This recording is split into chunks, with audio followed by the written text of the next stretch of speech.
A young black boy stood alone on the shoulder of a busy Denver road, wiping grease from his hands while drivers sped past, most not even slowing down. When a white Mercedes broke down and a well-dressed woman struggled with her flat tire, only he stepped forward to help, drawing glances from those who'd rather look away. No one spoke, but something in the air felt off, like the world was holding its breath, waiting for a line to be crossed. If you believe that real kindness sometimes comes from the least expected places, stay with us. And if this story stirs something in you, don't forget to like, subscribe, or leave a thought. Sometimes a little support goes further than we ever know. The desert sky was a thin shade of gold, the sun slipping behind a low line of red hills as Olivia Williams pulled her Porsche onto the ragged shoulder of Interstate 70. Her GPS flickered, then went dark. Dust swirled in the endless Colorado wind. The world out here felt like a test, every sound swallowed by miles of nothing. Olivia stepped out, her polished black flats sinking into the gritty sand. She glanced at the sign by the road Boulder Creek, 22 miles away. Even with the car's sleek lines and expensive paint, she was just another stranded traveler under the wide, indifferent sky. She checked her phone again. 1 bar. She dialed roadside assistance. A tired voice told her help might take an hour or more, maybe longer. "Can you wait by your vehicle?" Olivia bit back a sigh, not wanting to betray the impatience tightening in her chest. Her blouse, crisp and dark, clung to her arms in the heat. The only movement came from passing trucks, their engines rumbling, drivers not even glancing her way. For 15 minutes, Olivia stood beside her car, arms crossed, watching the empty stretch of highway. She looked composed, but every new second pressed down on her, the afternoon light growing thin. With nothing else to do, she tried to fix the flat tire herself. She opened the trunk, found the jack and the spare, and knelt awkwardly on the hot ground. The tools felt unfamiliar, slick in her palm. She twisted at the bolts, only making them tighter. Her frustration built. She wanted to scream or call someone who would actually show up, someone who cared about her situation. But out here, her family's name, her degree from Stanford, none of it mattered. No one knew her. No one cared. It made her angry and, deep down, afraid. A car approached at last, headlights flickering in the golden haze. It wasn't the rescue truck. It was an old Ford pickup. Blue paint faded, the bumper dented.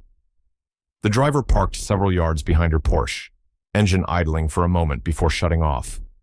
The door creaked open. A young man stepped out, tall, lean, with careful movements. His t-shirt was faded, his jeans worn at the knees, and he wore work boots dusted with red dirt. His name, she would later learn, was Marcus Lewis. Olivia tensed, unsure whether to call out or climb back in her car and lock the doors. Marcus kept a respectful distance. His face was serious but open, eyes dark and direct. He nodded at her car. "Need a hand, ma'am." His voice was gentle, just loud enough to carry on the wind. She hesitated. She'd been raised to be cautious, to know who to trust. She weighed her options, every instinct screaming to say no, to keep her guard up. But Marcus didn't move closer. He waited, letting her decide. Olivia finally nodded, unsure if her voice would hold steady. "It's a flat," she said, motioning helplessly at the ruined tire. Marcus moved with the easy confidence of someone who'd done this 100 times. He asked for the keys, waited for her to unlock the trunk, then squatted down and inspected the spare.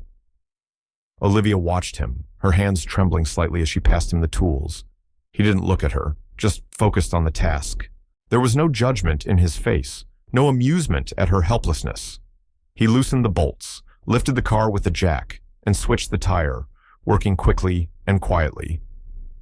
The silence between them stretched. Olivia found herself wanting to fill it, to explain why she was here, why she didn't know how to fix a flat. But Marcus seemed immune to awkwardness. His hands were sure, knuckles scarred from years of work. He finished, wiped his hands on a rag, and stood up, giving her a small, polite nod. She reached into her purse, pulled out a $50 bill, and offered it to him. Marcus shook his head. "Don't worry about it," he said simply. "Just glad you're all right." For a second, Olivia was stunned. She wasn't used to people refusing her money, wasn't sure what to do next. At that moment, headlights swept across the road. A police cruiser rolled to a stop behind Marcus's truck. The officer, young and pale, stepped out and walked toward them. He nodded to Olivia but turned to Marcus with a different edge in his voice, asking him to step away from the Porsche and state his business.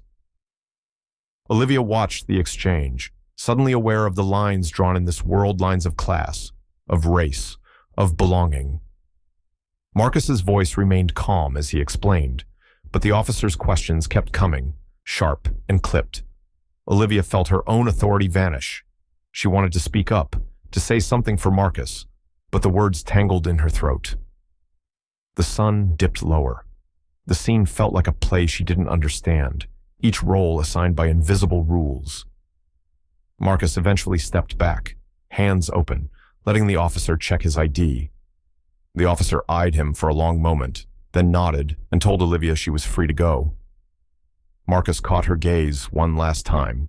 His look was gentle, not angry or embarrassed.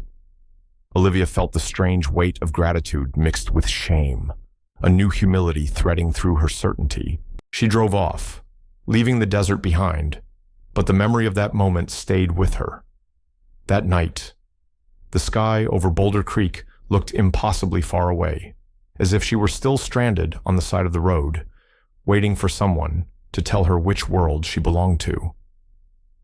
When Olivia reached the Stanley Hotel in Estes Park, she barely remembered the last miles she'd driven. The sun had dropped behind the mountains, pulling a blanket of purple dusk over the town. The hotel glowed with soft lights, elegant but almost too quiet, as if it had learned to hush the worries of its wealthy guests. A valet took her Porsche, his gloved hands respectful but practiced. Olivia stepped through the wide front doors, the lobby's chandelier casting diamonds across the marble floor. A pair of front desk clerks greeted her by name. Their smiles were polished, their tone perfect, as if nothing could ever be out of order in a place like this. She walked through the lobby, her heels echoing, and felt people glance her way, only to politely look away. In here, privilege was a kind of currency, traded wordlessly. The maitre d' at the restaurant offered her a table by the window. She declined, too weary for conversation, and made her way to the elevator. On the ride up, her own reflection met her in the mirror.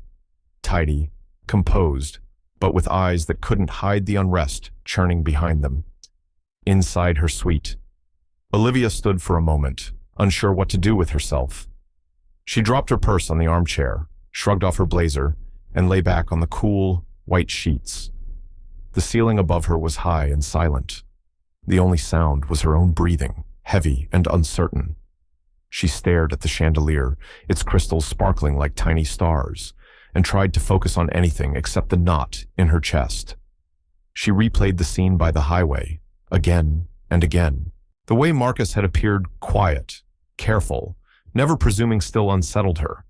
She remembered his voice, steady and warm, not pushing, not trying to charm. He hadn't taken her money. He hadn't asked her name. There was no transaction, no expectation, just a favor, done and gone. And then there was the officer. Olivia's stomach twisted at the memory. The policeman's tone had shifted so quickly, kind to her, sharp with Marcus. The difference was impossible to ignore. She tried to justify it, to tell herself it was about safety, protocol, anything except what it really was. But she'd seen the truth in the way Marcus answered, how he stood back and let the officer take control. That moment left her feeling exposed, her own power suddenly hollow. Olivia rose and crossed to the window. Outside, the lights of Estes Park flickered against the dark sweep of the Rockies. She could see the highway winding out beyond town, thin as a ribbon, fading into the night. She watched the headlights of a distant car, wondered who was inside, where they were going. Was someone stranded now, like she'd been? Would a stranger stop for them? Her phone vibrated with a new email alert. She opened her inbox and stared at the screen. Fingers poised to type. She started an email to her mother typing out the story. The heat, the flat tire, the man who'd helped her, the police. But when she finished, she read it back, and it sounded small, awkward. She deleted the whole thing, letting the empty screen stare back at her. She tried to sleep, but the room was too quiet. Her mind spun with questions she'd never asked before. Why had Marcus helped her? What did he want? Did he see her as helpless, or just human? Why did it bother her that he hadn't accepted her money, and why? Now, did she feel so lost in her own world of comfort? At 3 a.m, Olivia woke from a dream. She was standing alone in the middle of the highway, miles from anything. Darkness swallowing her voice. She called for help, but no one came. Not Marcus. Not anyone. The emptiness pressed down on her chest until she woke, breathless. She rose, pulled on a sweater, and made tea in the kitchenette. The steam curled from the mug, warming her palms, but not reaching her heart. She stared at the blank notepad beside the phone and wrote Marcus's name, then circled it again and again. She didn't know his story. She only knew she needed to see him again, not just to thank him, but to ask a question she couldn't quite form. What kind of person did something for nothing? What did it mean to be useful, to be kind, without needing anything in return? In the morning, the hotel bustled with guests heading to breakfast, their laughter soft and civilized. Olivia dressed for the day, but her usual routines felt strange. She barely tasted her coffee. She found herself searching the faces in the lobby, looking for someone who didn't belong, someone who would break the pattern. At checkout, the clerk asked if her stay had been pleasant. Olivia paused before replying, aware of a strange emptiness growing in her. She thanked him, stepped out into the Colorado morning, and let the cold air hit her cheeks. Her mind had settled. She wasn't done with this story, not yet. She would go back to the place where she'd been stranded, where something inside her had shifted, where the world had looked her in the eye and dared her to become someone different. She started her car and turned onto the road, the mountains standing silent in the rearview mirror as she drove toward a question that wouldn't let her go. Olivia's GPS took her south of Boulder that morning, out of familiar neighborhoods with manicured lawns and into the working-class streets of Riverbend. She drove slowly, her eyes tracing the faded paint on modest houses, the rows of mailboxes leaning at tired angles, the hand-painted signs for yard sales and lost dogs. Every detail in this place seemed softened by long-used porches, patched with plywood, gardens bordered by old tires, kids darting between parked cars with laughter that rose and fell like birdsong. Olivia parked her car along Sycamore Avenue, feeling conspicuous even before she stepped out. Her silver sedan looked out of place beside the pickups and station wagons, its polished surface reflecting a sky streaked with the promise of rain. She straightened her blouse, smoothed her skirt, and walked toward Riverbend Community School. The building was smaller than she expected, a squat red brick structure with blue trim and a mural of children holding hands along the wall. On the playground, kids in thrift store clothes played kickball, their shouts echoing down the block. A teacher with frizzy gray hair waved at Olivia as she passed, a polite smile masking curiosity. Olivia felt their eyes on her, unsure whether to wave back. She made her way into the school office, where a receptionist behind a worn laminate desk greeted her. Olivia explained she was looking for Marcus Lewis. The woman's smile faded a little. Marcus, she repeated, glancing at Olivia's shoes and then her watch. I don't think he's here right now. Maybe check with the maintenance staff. Olivia nodded, thanked her, and left, aware she hadn't been offered a seat. Outside, she wandered along the sidewalk, pausing to read the flyers for church suppers and community cleanups. She asked a group of boys at the bike rack if they knew Marcus. They looked at her, then at each other, then shook their heads. One muttered something she didn't catch. Their laughter followed her down the block. Unsure? Olivia found herself at the corner library, a storefront filled with donated books and a dusty fan whirring in the window. She stepped inside, the bell above the door jangling softly. The woman behind the counter was sorting a pile of magazines. Her name tag read, Mrs. Thompson, Olivia introduced herself and explained why she was looking for Marcus. Mrs. Thompson studied Olivia for a long moment before answering. Marcus, he's next door, helping Mrs. Jenkins fix her porch. He does odd jobs around here. That's just the kind of person he is. Her voice held a note of quiet pride. She pointed to a house across the street with peeling green paint and a porch sagging under the weight of years. Olivia thanked her and crossed over. She paused on the sidewalk, watching from a distance as Marcus hammered a new board into place, sweat staining his shirt. He moved with careful purpose, every gesture confident. Mrs. Jenkins, small and stooped, sat nearby on a folding chair, sipping lemonade and offering gentle directions. Marcus listened and nodded, never talking over her, never rushing. Olivia approached, hesitating. Marcus saw her and set down his hammer. "Good morning," he said, his voice even and friendly.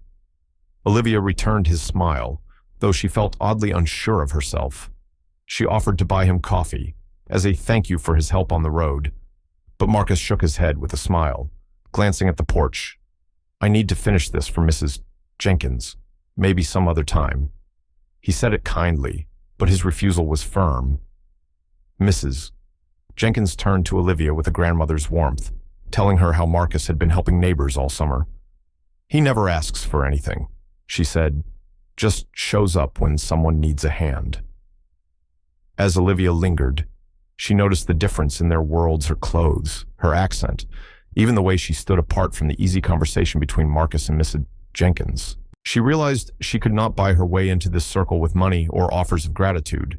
She was a guest here, and the rules were different. A group of teenagers walked by on the sidewalk, eyes flicking to Olivia with a mix of curiosity and something sharper. They whispered, glanced back, and one laughed, shaking his head. Olivia felt their gaze linger, not quite friendly. It stung more than she expected.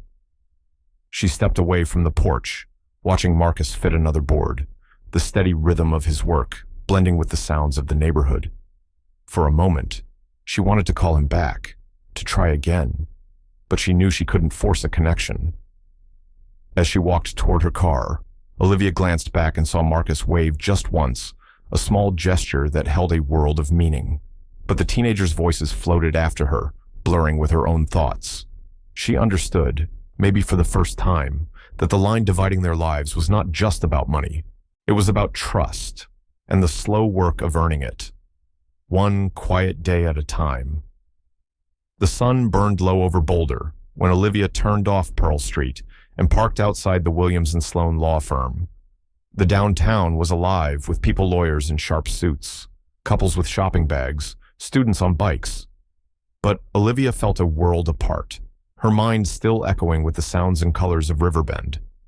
She moved through the tall glass doors of her father's office building, nodding at the security guard, the receptionist, the young associate who offered a stiff smile as he passed. Each exchange was routine, a dance of courtesy and expectation. Yet as she took the elevator to the 12th floor, her heart beat out of rhythm with this world. Inside the office, she was greeted by the silence of privilege. Her father's desk was covered in neat stacks of files, an embossed nameplate shining under the lamplight, Harold Williams, senior partner. Olivia drifted to the bookshelf, ran her finger along the spines of law books, then settled in the leather chair beside the window. She stared at the family photo on the desk, her parents, herself as a teenager, all perfectly composed in front of a mountain cabin. Her father's hand rested on her shoulder, firm and protective, his smile measured. She remembered the years of piano recitals and science fairs, the quiet pressure to be the best. Every achievement marked another rung on a ladder that sometimes felt endless. The office door opened without a knock. Harold Williams entered, tall and deliberate, his suit jacket immaculate, his tie dark blue. He stopped when he saw her. "You're early," he said. His voice was not unkind, but it held an undertone of expectation. Olivia rose and tried to meet his eyes. "I needed to talk about this weekend." Her father checked his watch, then sat at his desk. "I was going to remind you, Board of Trustees fundraiser. Saturday night. Your mother wants you at her table, and we'll need a speech this time. Nothing off script. Olivia hesitated. Dad, I went to Riverbend this morning. I met someone there, Marcus Lewis. He's helping rebuild parts of the community. I want to help too. He fixed her with a look part bemused, part worried. You're getting involved with people who have nothing to offer you. Olivia, you can't fix their lives. Focus on your future. That's why we worked so hard. She pushed back, her words careful but firm. Maybe it's not about fixing them. Maybe I want to learn something for myself. He shook his head, the smallest hint of impatience showing. People always have motives. Remember that. Nobody does anything for free. A long silence fell between them. Olivia looked down at her hands, remembering the way Marcus had refused her money, the warmth in Mrs. Jenkins's eyes, the laughter of the children at Riverbend. She wanted to argue, to tell her father how wrong he was, but the old habits of respect and restraint pulled at her. Are you coming home for dinner? He asked, his tone softening just a bit. Not tonight, Olivia replied. I have some thinking to do. She left the office, her footsteps echoing down the marble hallway. The weight of her father's disappointment followed her out to the street. She wandered through the city, memories swirling her childhood, the rules that shaped her, the loneliness that sometimes crept in even when she was surrounded by people who admired her success. Her phone buzzed with a text. She paused on the corner by Spruce Street, reading the message, Mrs. Thompson's name flashed on the screen. Marcus will be helping fix the school roof this weekend. You're welcome to join us. The words brought a rush of something new, a slender thread of hope. For a moment, Olivia just stood there, watching the sun fade behind the flatirons, feeling a quiet pull inside her. Maybe it wasn't too late to cross from one world into another, to see where that line really was. As she tucked her phone back into her purse, she realized she was already moving in that direction, each step taking her further from everything she'd ever been told about who she was supposed to be. She kept walking, the city lights flickering on one by one, never sure what she'd find, but drawn by a question that had finally found its voice. Saturday arrived, with a pale Colorado sun peeking over the rooftops of Riverbend.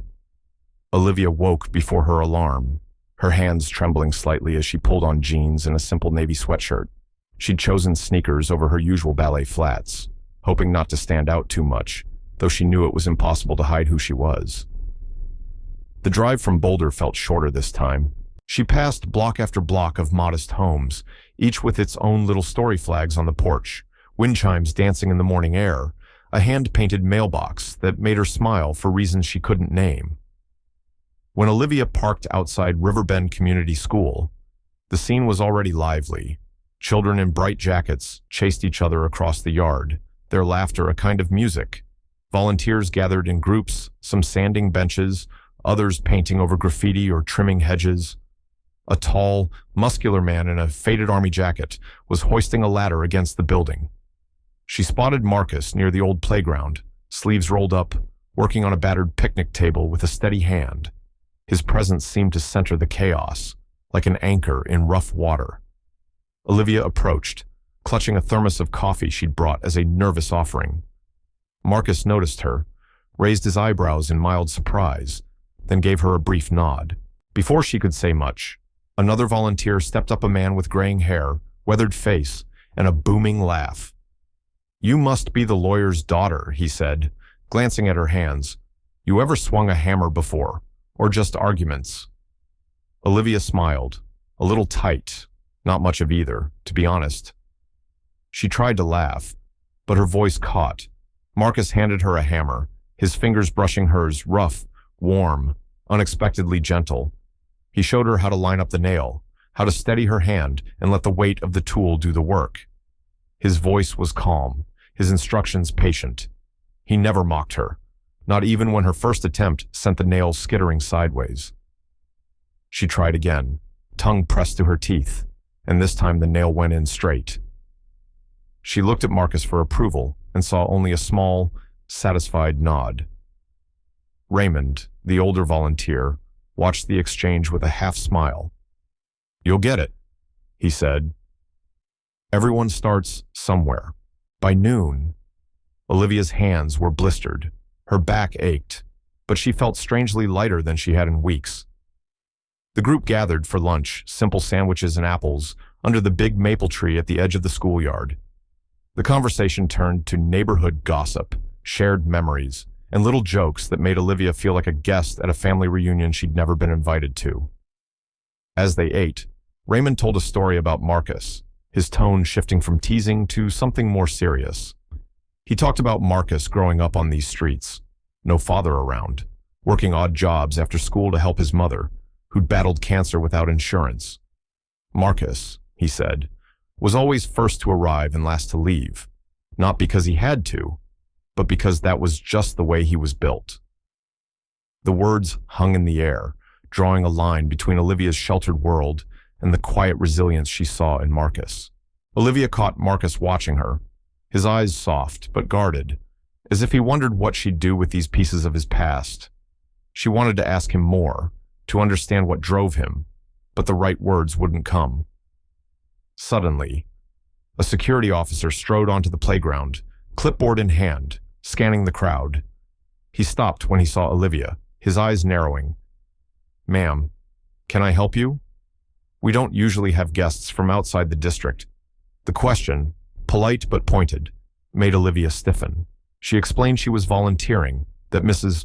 Thompson had invited her, but the officer seemed unconvinced. Marcus stepped forward, his voice steady. "She's with me. She's here to help." There was a pause, a flicker of tension, as the officer weighed the situation. Then he nodded and moved on. The moment left an awkward silence. Lunch ended quietly. Olivia helped clear the wrappers, her thoughts spinning. She realized, maybe for the first time, how truly foreign she was here. No amount of good intentions or polite smiles could erase the distance that still lingered. As the afternoon waned, Olivia gathered her things, ready to leave. Marcus walked with her to the edge of the schoolyard. Before she got in her car, he spoke softly, not quite looking at her. "You don't owe me anything. Some things you just do because you should." His words struck her, more deeply than she expected. There was no judgment, only a kind of quiet truth. On the drive home, Olivia replayed the day in her mind, the laughter, the stories, the sting of being questioned, and Marcus's unwavering calm. She wondered if she'd ever really learned the value of anything that couldn't be measured or bought.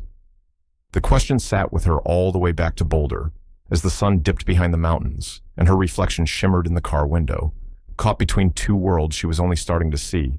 Night settled over Boulder Creek, casting long shadows against the white walls and glass fixtures of Olivia's penthouse apartment. She sat at her writing desk, hands hovering over her laptop, the room lit only by the soft glow of a reading lamp. Outside, the city hummed with distant sounds, traffic on Canyon Boulevard, laughter from a nearby rooftop, the occasional bark of a dog echoing up from the street.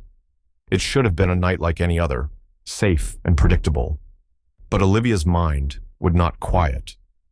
She opened a blank email window and typed, "Dear Marcus, thank you for today." Her fingers froze, she backspaced.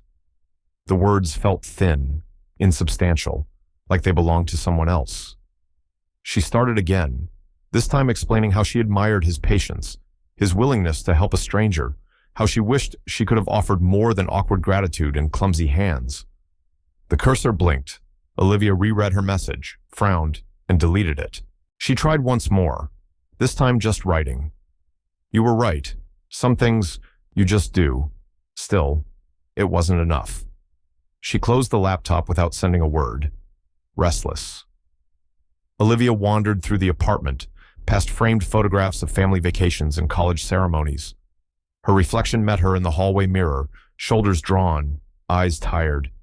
She thought of Raymond's stories, of Marcus's calm, the quiet strength that seemed to root him, even when questioned or doubted.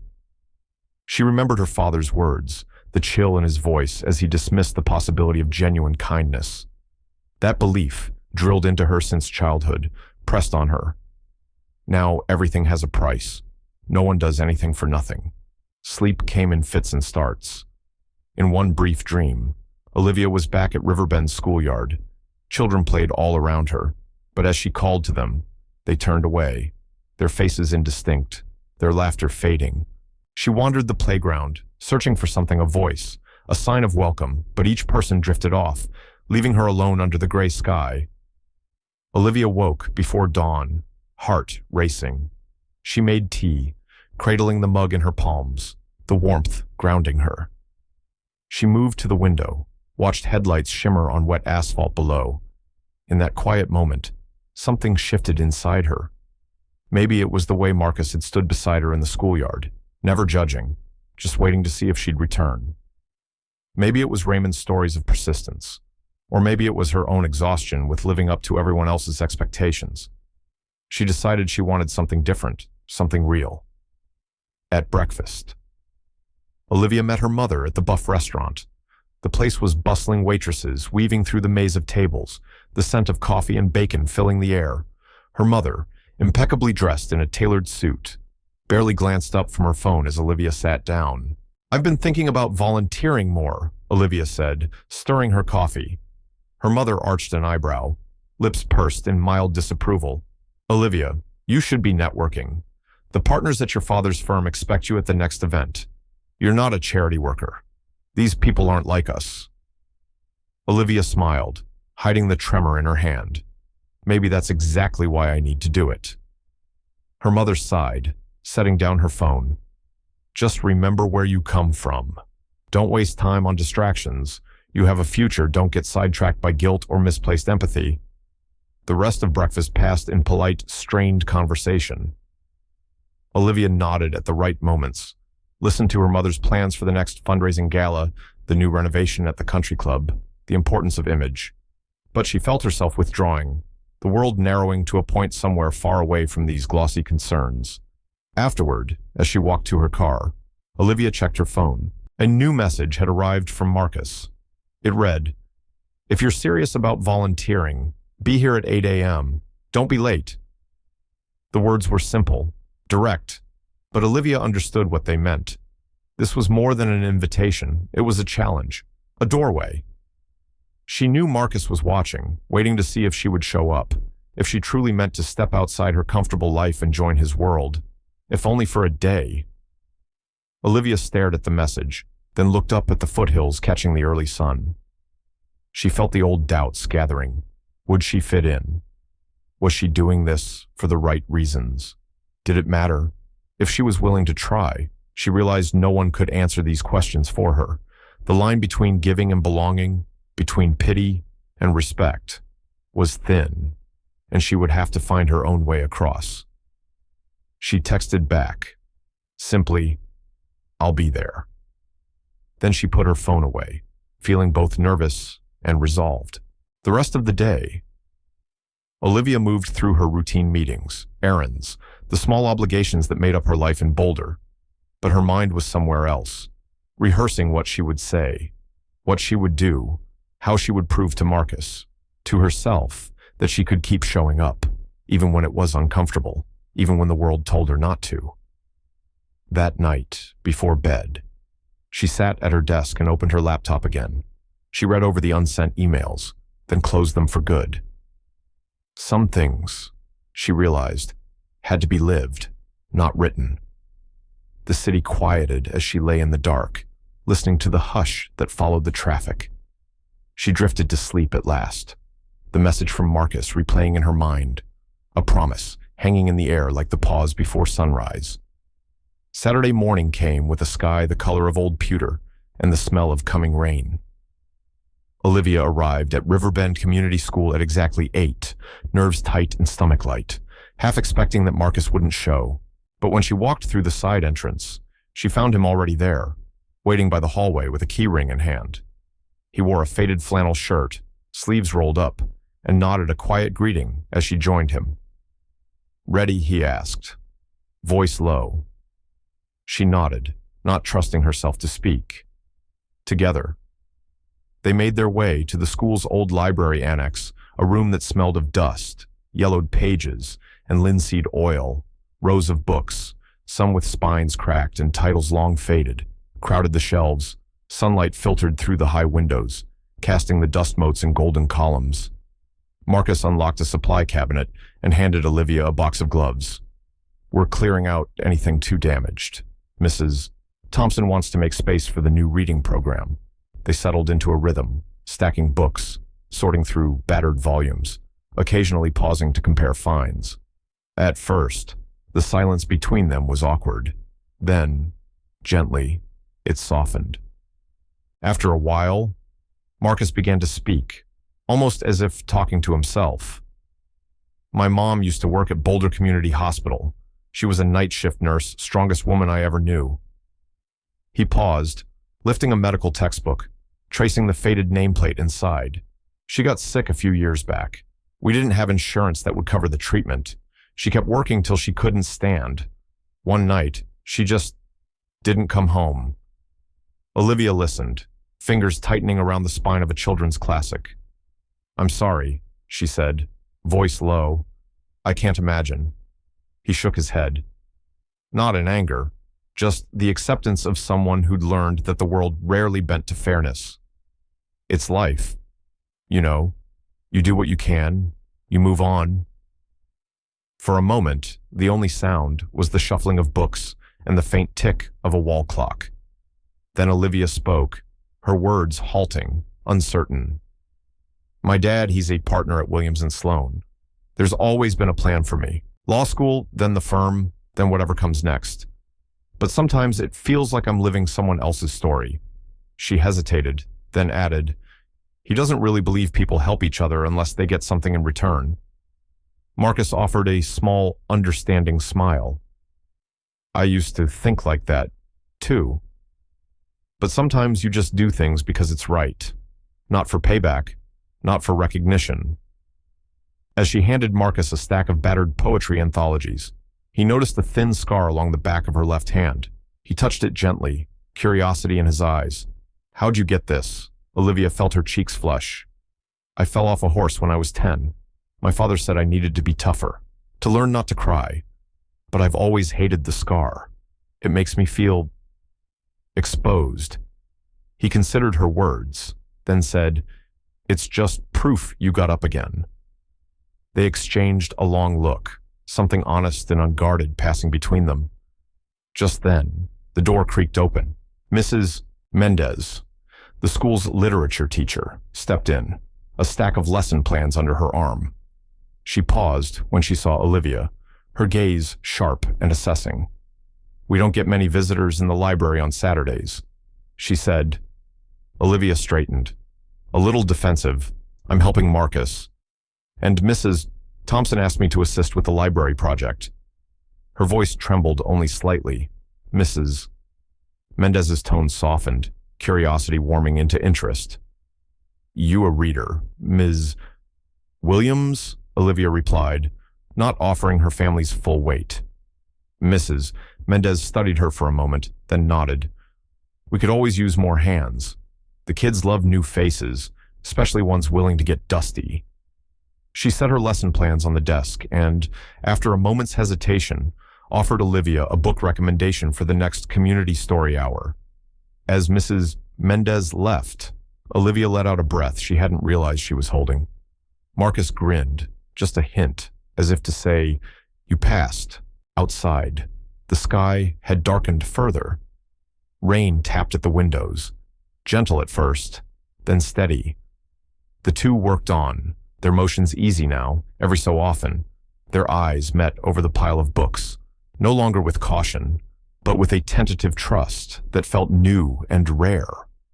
By noon, the library had begun to look transformed. Olivia gathered a final stack, feeling the ache in her arms and the odd sense of accomplishment in her chest.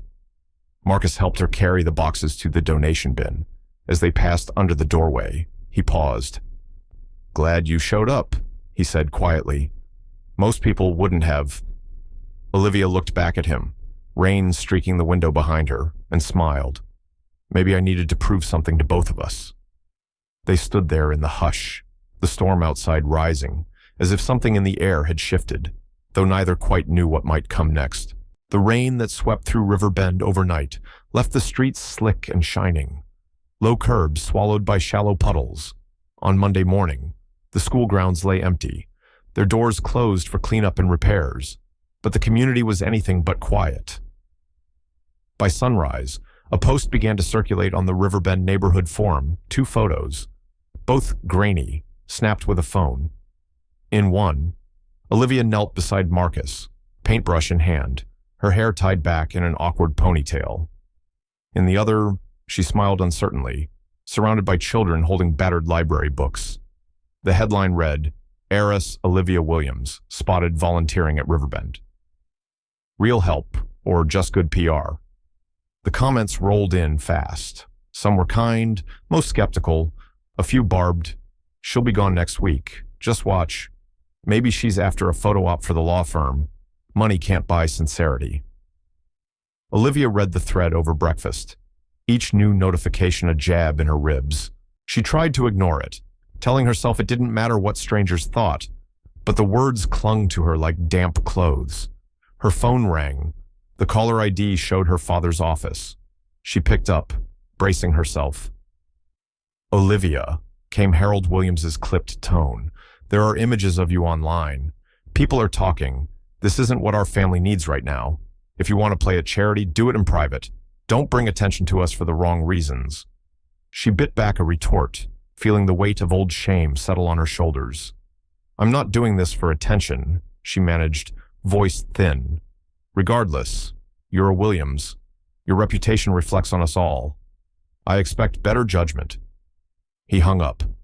Olivia stared at her reflection in the window, a young woman in a silk blouse, coffee cooling in her hand, cheeks hot with frustration. The city beyond seemed farther away than ever. By noon, the school was open again. Olivia arrived, walking past the janitor mopping water from the hallway, conscious of every pair of eyes that followed her. A group of parents lingered by the entrance, voices low, casting sidelong glances her way. 2 students, backpacks slung low, whispered to each other as she passed. Olivia forced herself not to flinch, to keep her chin up. Inside, she found Marcus in the teacher's lounge, fixing a loose door hinge. He looked up, registered her tension in a single glance, and nodded. He didn't offer comfort, didn't say it would be all right. Instead, he simply handed her a toolbox and let her join him, the silence between them stronger than any defense. The gesture told her she wasn't alone. Mid-morning, Principal Crosby called a meeting in the school's multi-purpose room. Staff, parents, and a handful of students filed in, filling plastic chairs. Olivia took a seat near the back, hands folded tight, heart drumming. Principal Crosby was brisk. No nonsense, a woman whose authority filled the room without raising her voice. She cleared her throat, set down a folder, and looked directly at Olivia. "Ms. Williams, some concerns have been raised about your presence here. This is a close-knit community. We value our children's safety and our reputation. Can you share why you're volunteering and what you hope to gain?" The room grew quiet. Olivia's mouth felt dry. For a second, she considered slipping out, letting silence speak for her. But then she remembered Marcus's quiet faith, the way Mrs. Mendez had watched her shelve books, the children who'd smiled up at her. She stood. "My family taught me a lot about responsibility," Olivia said, voice steady despite her nerves. "But I came here to learn, not to prove anything. Marcus helped me when I needed it. The least I could do was help back, not for headlines, but because it felt right. Maybe I needed to see that not everything is about what you get in return. Maybe I owe more than I realized to people, not just to a name." A ripple went through the crowd. Some faces softened. One teacher, arms crossed, offered a slow nod. A parent whispered to another, the edge in their voice replaced by curiosity. The meeting ended without verdict or applause. Olivia slipped out, pulse still racing, but her shoulders lighter. In the hallway, she checked her phone. A text from Marcus waited, "Proud of you." Not everyone would speak up. For the first time that day, she smiled, but as she made her way out, Principal Crosby intercepted her, face unreadable. She handed Olivia a sealed envelope. low voice, urgent. This came for you. No return address. In the parking lot, Olivia tore it open. Inside was a single page, typed in blocky black letters. She's only here for the publicity. Don't let her fool you. Some people never change. The words stung more than the online comments, more than her father's warning. She folded the note, slipped it into her bag, and looked up at the restless gray sky, feeling the air around her shift a sense that, once again, her intentions would be put to the test. Rumors spread like wildfire through Riverbend Community School. By midweek, the anonymous letter had made its way not only through the faculty lounge and the janitorial closet, but onto Facebook groups and WhatsApp chains that stitched the neighborhood together. The speculation clung to Olivia's every step, whispers down the hall, sidelong glances at the copy machine, even a cold shoulder from Mrs. Grady, who once offered her coffee with a smile. The air inside the school seemed thick, more charged than usual, as if every wall bore silent witness to the growing tension. On Thursday morning, Olivia received an official email. Please report to Principal Crosby's office at 10:00 a.m. for a confidential discussion regarding your role as a volunteer. The message was signed by both Principal Crosby and John Kim, legal counsel for the school board. Olivia read it twice, feeling the familiar chill of anxiety. It was written in the language of process and order, a world she knew well from her father's law firm, but one that felt mercilessly sharp when turned on her. When Olivia arrived, she found Principal Crosby seated behind her broad desk, shoulders square, lips pressed into a line of concern. John Kim, the board's lawyer, sat to her left, folders stacked neatly, tie perfectly knotted. The window behind them looked out onto the playground, now empty except for a few drifting leaves. Miss Williams, Crosby began, her tone both formal and weary. Thank you for coming in. We are here today because an allegation has been raised about your motives and your conduct at our school. The community expects transparency, and we have an obligation to protect our students and our reputation. John Kim's gaze was unblinking. You understand, this is not an accusation, merely a fact-finding process. But until our review is complete, your access to the school will be temporarily suspended. Olivia sat straight, hands clasped together on her lap. She spoke carefully, her voice steady. I volunteered here because I wanted to give back. I never sought publicity, and I certainly never intended to harm the school's reputation. I have no interest in using Riverbend for any sort of personal gain. Her words echoed the truth inside her, yet sounded oddly small in the cavernous hush of the office.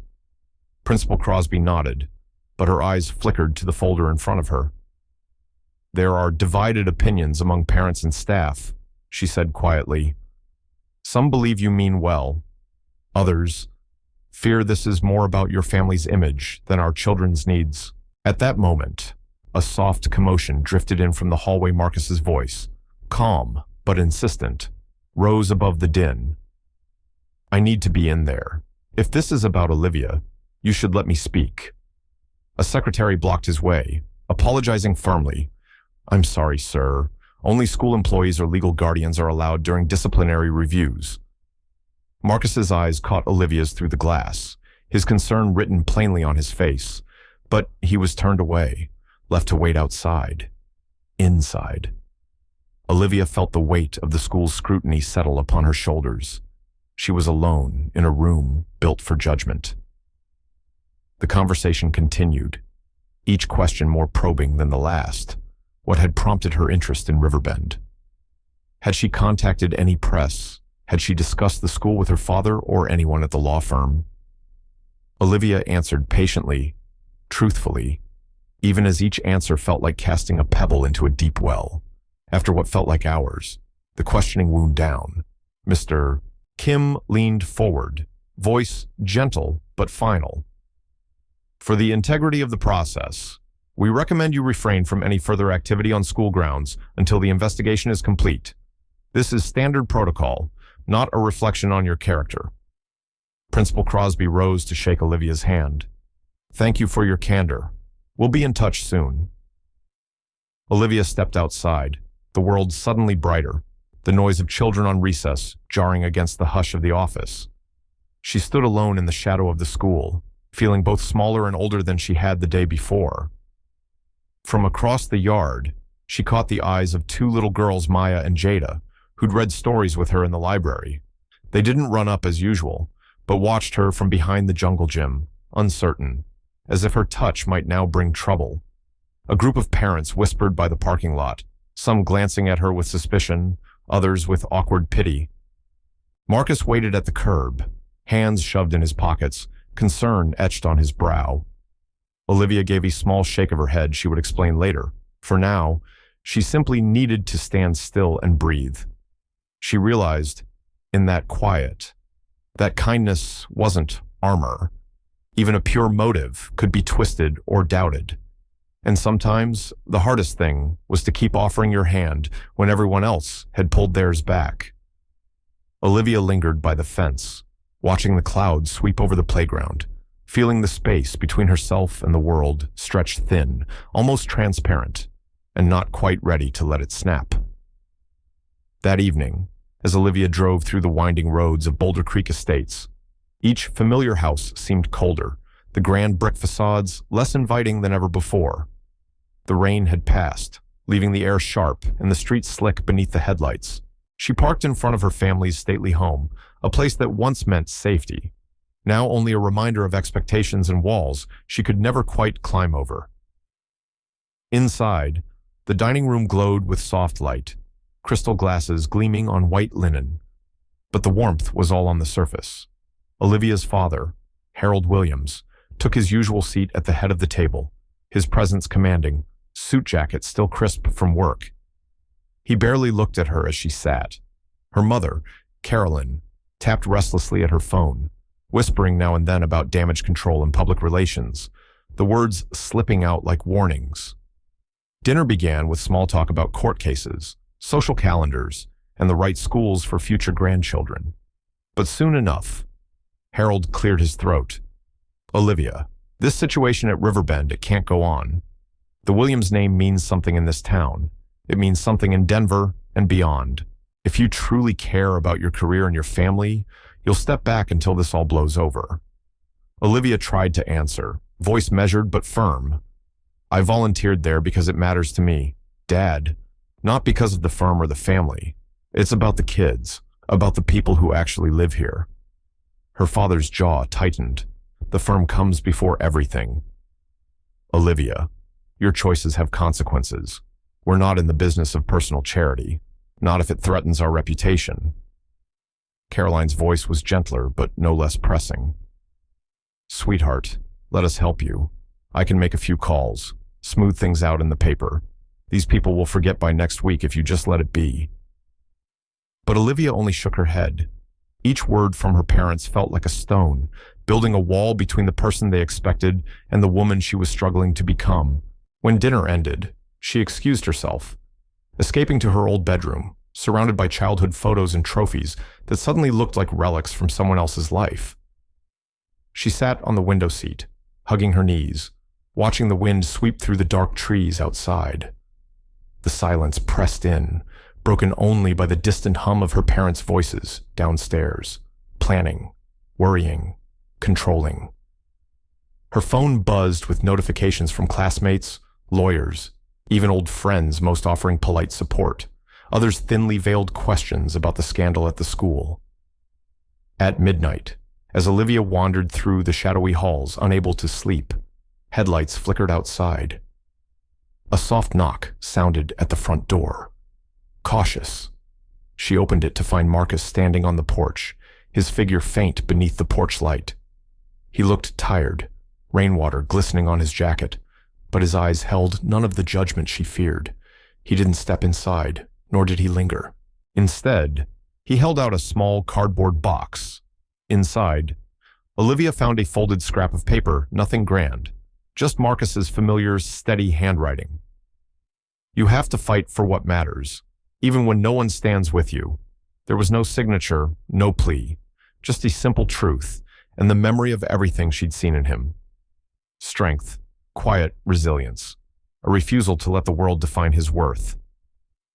Marcus nodded once, then walked back into the darkness, footsteps silent on the stone path.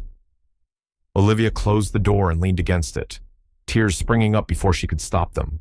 She hadn't realized how much she needed to hear those words, how much she wanted anyone to believe in her, not for her last name or what she could offer, but for the choices she made when no one else was watching. She sat at her desk and read the note again, fingers tracing the ink.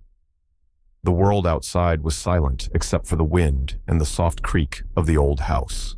Olivia pressed her forehead to the cool glass of her bedroom window, staring up at the sweep of stars above the Colorado mountains, knowing the next choice she made would change everything, no matter who approved or turned away.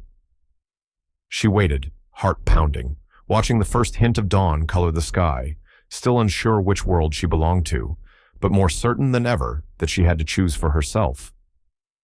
Olivia woke before dawn, unable to escape the weight that had settled over her chest all night. She moved through the quiet house, her parents still asleep, her own reflection in the hall mirror drawn and tired. The world outside seemed unchanged, sunlight catching on the snowy peaks outside Boulder, but for her, something fundamental had shifted.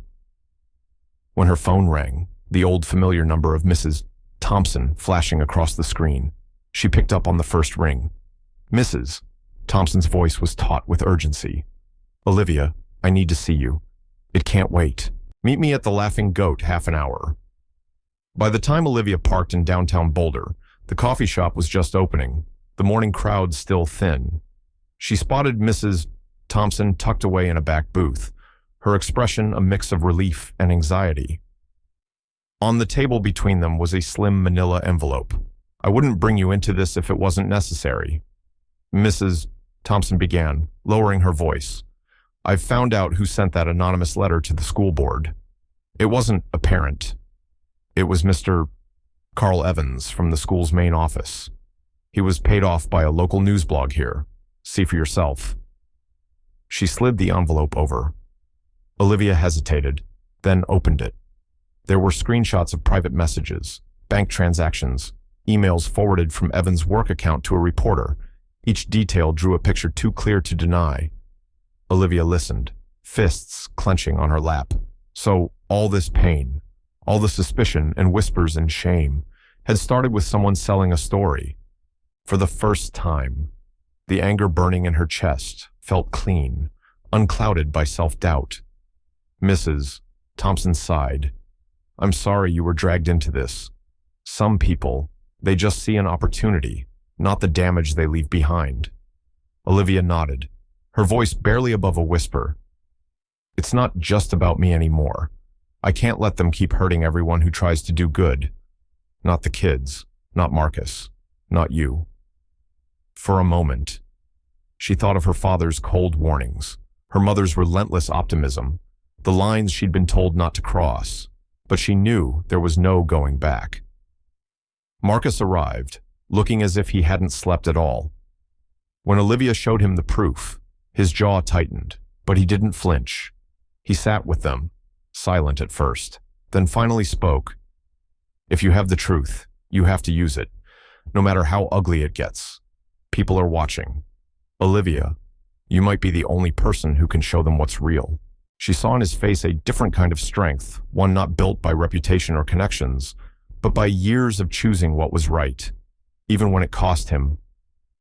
In that moment, Olivia understood the kind of courage that kept him moving forward, not loud or dramatic, just steady and unyielding. "I'm going to call Principal Crosby," Olivia said, her hands trembling as she picked up her phone. "I want a public meeting. Everyone needs to see the real story, not the one someone paid to spread." Mrs. Thompson touched her arm gently. "Whatever happens, I'll stand by you, and I think more people will than you know." Olivia didn't answer. She just dialed, waiting for the principal's sleepy voice on the other end. "Principal Crosby, this is Olivia Williams. I have proof about the letter and what's been happening at Riverbend. I want a meeting, the whole school, staff and parents, as soon as possible. No more secrets." The words came out clear and certain, No more hiding. No more pretending that silence could protect anyone. She hung up and looked at Marcus and Mrs. Thompson, feeling the ground steady beneath her for the first time in weeks. They left the cafe together, the three of them stepping out into the growing morning light. Olivia breathed deep, bracing herself for what would come next, knowing that truth would always demand a price, and maybe, this time, she was ready to pay it. The air inside the Riverbend Community School auditorium was stifling, thick with the hush of too many breaths held at once. Rows of metal chairs filled the room. Teachers settled on one side, parents clustered in small knots, students shifting restlessly toward the back. Fluorescent lights flickered overhead, washing everyone in a pale glow. Olivia stood at the entrance for a long moment, hands clenched, trying to steady the rush of nerves that threatened to unravel her. Marcus caught her eye from across the room, giving a quiet nod, no smile, just a gentle assurance that he would be there, no matter how the morning played out. Principal Crosby opened the meeting, her tone brisk. "Thank you all for coming on such short notice. This meeting is called at the request of Olivia Williams. She has statements and evidence to present regarding recent concerns about her role in our community." The quiet broke into low murmurs. Olivia moved toward the podium, every step feeling like it might echo for years. She drew a breath and started, voice trembling only for the first sentence. "I know some of you believe I came here to use this school, to help myself, not you. I can't erase those doubts. I can only be honest about what brought me here and what I've learned since." She shared her story, not glossing over her privilege or the clumsy way she first tried to fit in. She talked about her failures, the suspicion she'd faced, and her own struggle to understand what it meant to give without expecting anything in return. Then, slowly and methodically, she showed the envelope of proof, the screenshots, the email trail, the money transferred to Mr. Evans in the main office. She never raised her voice. She just let the facts do what they could. At first, the room was silent. A few parents glanced away, embarrassed. Mrs. Mendez stood, breaking the tension. "I misjudged Olivia when she arrived, but what she has done now takes more courage than most adults in this room have ever shown. I think the school owes her an apology, and more than that, we owe her the chance to stay and help, if she's still willing." A ripple moved through the staff, uncertainty mixed with relief. Mrs. Crosby cleared her throat, promising a full investigation and apologizing for the pain the school's failure of oversight had caused. Olivia barely heard the words. She was watching the faces in the crowd, searching for something she couldn't name. Marcus nodded, his eyes meeting hers with a pride she felt in her bones. Some parents still looked wary. A few even seemed angry, unable to let go of their suspicions. But the balance in the room had shifted. Afterward, as the meeting broke and families gathered their things, a few people approached Olivia. Some thanked her. Others didn't say a word, but offered a handshake or a look that said they'd been moved in ways they couldn't yet speak aloud. She saw the small signs, a girl from the library offering a shy wave, Mrs. Thompson squeezing her arm. Marcus lingered behind, waiting until the room was nearly empty. "That took guts," he said quietly. "You didn't just defend yourself, you made them look at themselves." Olivia felt emptied and light all at once, the truth still humming in her chest. She knew there would be no immediate transformation. Trust was slow, forgiveness slower. But something in her had settled, the battle to prove herself finally giving way to a calm, steady certainty. She didn't need to belong everywhere, she just needed to stand her ground. Night was falling as she left the building, the last hints of sunlight slipping behind the Rockies. The school lights glowed behind her, and as she stepped into the cool air, Olivia felt the old circle of judgment begin to loosen, maybe not break, not yet, but shift enough to let hope slip quietly in. 3 days after the public confrontation, the Riverbend Community School Board called an emergency session. Word traveled quickly. This time, the gathering wasn't in the open auditorium, but in a private meeting room just off the main hall walls, lined with faded trophies, blinds drawn against the late afternoon sun. Olivia arrived early, nerves fluttering as she sat quietly, listening to the echo of children's laughter down the corridor. She watched the second hand on the clock make its slow, Relentless circle. Every tick a reminder that her life had changed since the day she stepped foot on these grounds. Principal Crosby entered with 2 board members in tow. The atmosphere was clipped. Not unkind, but distant. The kind of civility that always masks uncertainty. Olivia sat straight, her back barely touching the chair. Marcus waited in the hallway, pacing in his work boots, hair still damp from a rushed shower after his shift at the auto shop. When his name was called, Marcus entered and took the seat across from the panel. He looked at Olivia just once, a glance of quiet encouragement, then focused on the board. His voice was calm and steady as he described what he'd witnessed Olivia's long hours. The small things she did when no one watched, the humility she brought into a world that didn't trust her. She didn't need anything from us. Not money, not status. She just wanted to be part of something honest. A skeptical board member pressed for details. Wasn't there still a chance this was all an act? Marcus met her gaze, not with anger, but with patience. You don't fake showing up when it's just you and a broken pipe on a Saturday. You don't stay late to shelve books when there's no one to impress. Right then, Mrs. Thompson entered, carrying a thick folder. She placed it on the table and faced Principal Crosby. I have evidence regarding the anonymous letter and the staff member responsible. Inside were emails, transaction records, and a printed apology from the guilty party, who had admitted to spreading false information for a cash reward from a local tabloid. The room grew very quiet. Crosby's jaw tightened. For a long time, no one spoke. Finally, she looked at Olivia not as a problem to solve, but as a person for the first time. I'm sorry, Crosby said, her voice softer than before. We failed to safeguard the trust in this school. There will be a full investigation. The results will be made public. You deserve to have your name cleared. Miss Williams. Relief came to Olivia not as a surge, but as a slow exhale. Still, behind her eyes, something heavy remained. She'd seen the worst of what suspicion could do. Even with the truth laid bare, she knew whispers would linger in the halls. Looks would still follow her for a while. The damage of rumor, she realized, could not be swept away in a single meeting or mended by any document. Marcus stood and gently reached for Olivia's arm. Without speaking, they walked together down the hallway, their footsteps muffled on the old linoleum, the school now quieter as the day faded. For the first time, Olivia let herself lean into the comfort of his presence. She reached for his hand, fingers curling tight, the simple contact more real than any speech she'd given. He squeezed back, wordless but unwavering, a silent vow that he would walk beside her no matter how many shadows the past still cast. The doors at the end of the corridor were open, and the last light of day spilled inside. Olivia didn't know what tomorrow would bring for her name, her family, or the place she had almost given up calling home. But she wasn't leaving this hallway alone. The results of the school's investigation came out on a brisk Wednesday morning, the kind where fog sits stubborn in the fields and the streets carry a quiet expectation. It was official. Olivia was cleared of all wrongdoing. The staff member behind the anonymous letter was suspended, with a formal notice sent out to every parent and faculty member, yet the mood in Riverbend Community School was anything but celebratory. For every parent who nodded in gratitude or sent a brief word of thanks, another looked away or whispered behind a coffee cup in the parking lot. Some people moved on, others held tighter to old suspicions, like a coat in cold weather. Olivia read the announcement in her car before school.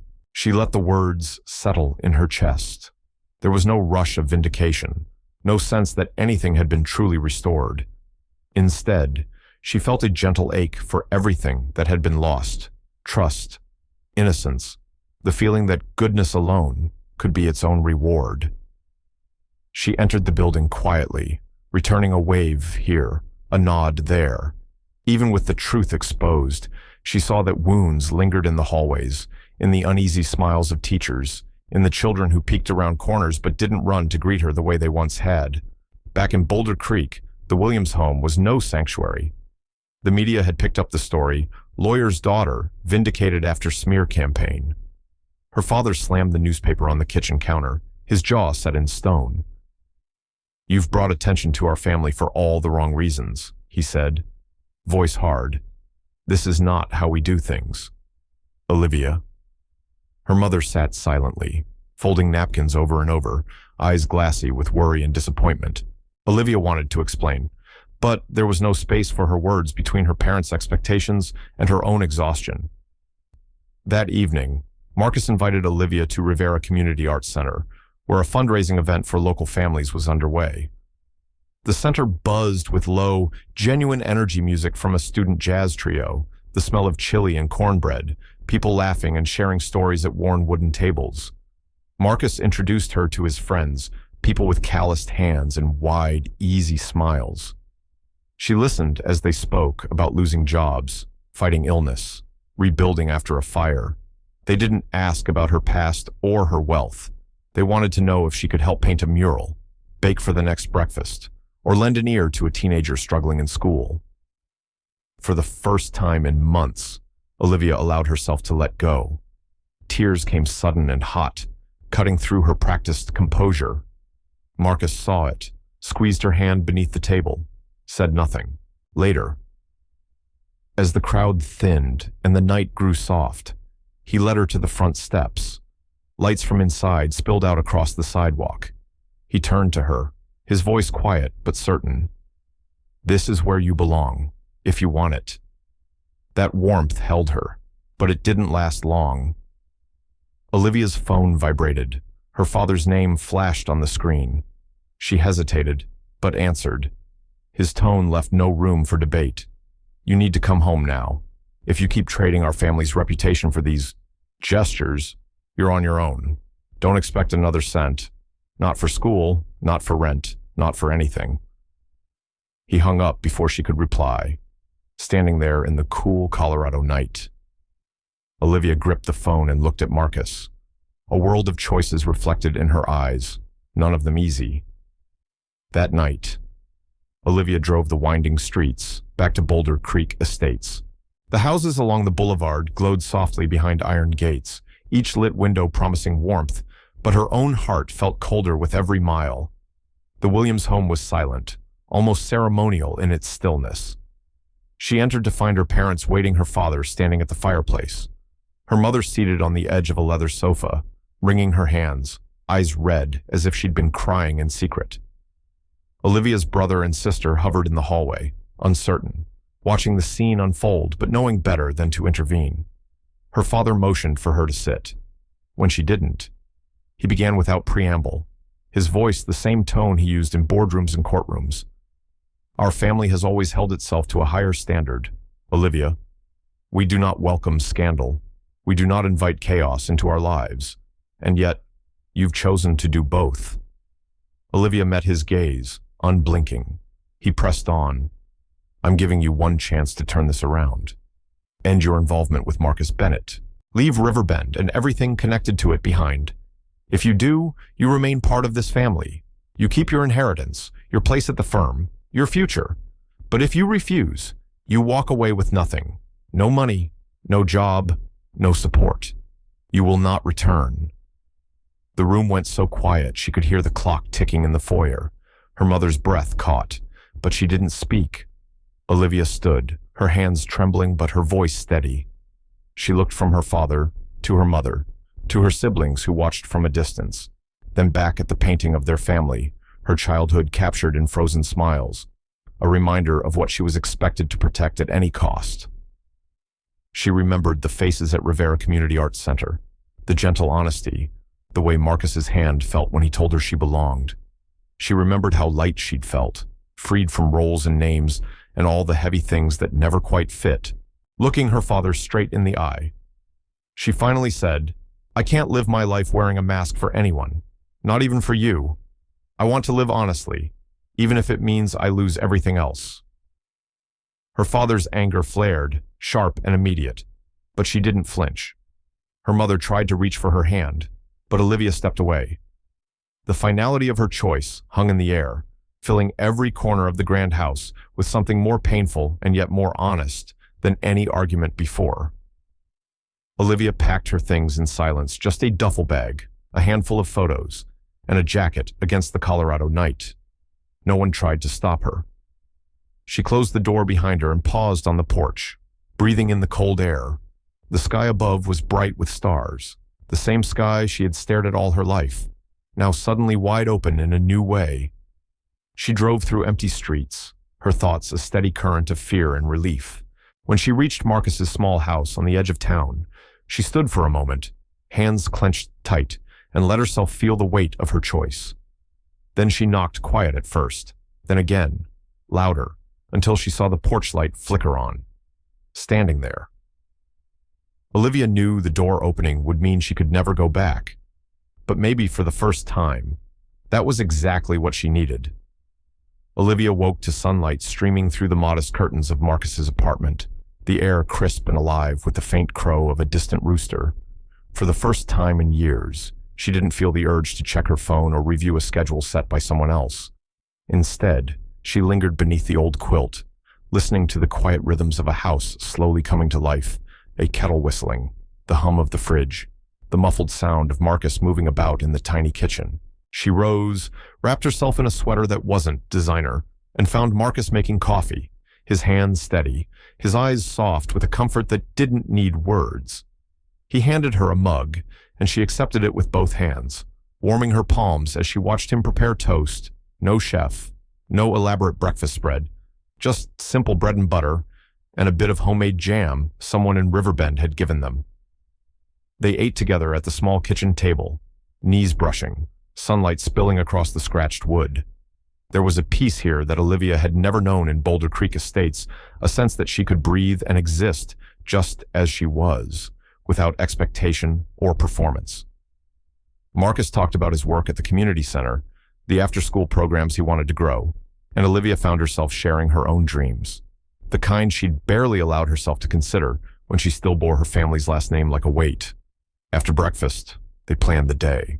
Olivia would start orientation at a nonprofit serving Riverbend's families, an organization run by people who cared more about showing up than showing off. Marcus would drop by to help set up for the evening event at the school.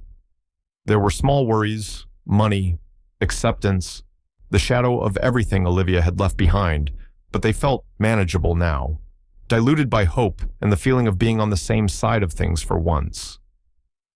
That evening, as the sun slipped behind the Colorado hills, Olivia and Marcus walked together to Riverbend Community School. The gymnasium had been transformed for a celebration, folding chairs, handmade banners, tables covered in potluck dishes. There was laughter, real and unguarded, and a quiet pride among the teachers and parents, the children running wild between legs. When Olivia's name was called, she stepped onto the makeshift stage with her heart pounding, but her shoulders straight. She didn't prepare a speech, didn't rehearse lines about overcoming adversity or finding herself. She simply looked at the faces gathered before her, the cautious warmth of Mrs. Mendez, the quiet support of Marcus, the shy smiles from children she'd helped shelve books or learn to read. She told her story, not as a victim or a hero, but as someone who had been lost and learned what mattered. She spoke about fear and about making choices that cost more than money. She thanked those who'd believed in her and those who hadn't, because both had shown her who she really was. And then she stopped, not needing to say more, letting her silence speak for everything words couldn't hold. As the applause faded and people began to mingle, Olivia felt the old ache of uncertainty, but it was softer now, woven with gratitude. She watched as Marcus chatted with a teacher, saw Mrs. Mendez wipe a tear from her cheek, and realized that home wasn't a place or a family name. It was belonging, hard-earned and freely given. Later, as the two of them walked home beneath the wide Colorado sky, Olivia reached for Marcus's hand, their fingers fitting together without hesitation. The night air was cool and full of promise, and for the first time, the future felt like something she could walk toward, not something she had to run from. She didn't look back, and she didn't need to, because sometimes, when you step into the unknown, what you find is exactly what you've been searching for all along. A light at the edge of a worn kitchen table, 2 mugs steaming between laughter and the hush of honest words. Sometimes, a new life takes root in the pauses, not the promises where uncertainty lingers, but kindness still sits down. Maybe trust is just learning to stand still in someone else's silence. There's no applause, no finish line, just two people brave enough to show up for one another, again and again. What if that's all any of us ever need in the hush after all the noise? A heart quietly learns how to stay.